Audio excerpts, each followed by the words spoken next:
તમે કોઈ દિવસ એ વિચાર્યું છે કે આપણી બોડીમાં કેટલા તત્વો છે? જો તમને આ વસ્તુનો ખ્યાલ નથી ને, તો આ વિડીયો તમારા માટે છે. આપણા બોડીની અંદર ટોટલ 9 તત્વો છે.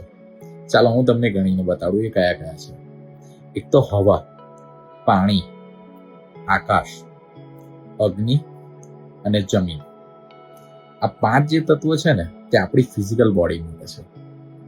એના પછીના બીજા 3 તત્વો છે, જેનું નામ છે મન, જેનાથી આપણે ઓલવેઝ વિચાર્યા કરીએ છીએ, બુદ્ધિ, જે ઓલવેઝ આપણે ક્વેશ્ચન પૂછે છે, અને અહંકાર.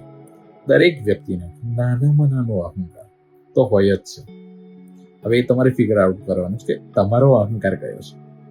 અને આ 8 તત્વો છે, એના ઉપર એક તત્વ બાકી છે, જેને આપણે તત્વ પણ ના કહી શકીએ, અનઆઇડેન્ટિફાઈડ છે આ કેટેગરી, જેના વગર આ કશું જ નથી ચાલી શકતું, અને એનું નામ છે આત્મા. આ 9 તત્વો છે ને, એટલા માટે જ આપણને માનવ કહેવામાં આવે છે. જો તમને આ વસ્તુ ખબર નથી ને, તો નીચે કોમેન્ટ કરો. ઓમ નમો નારાયણ.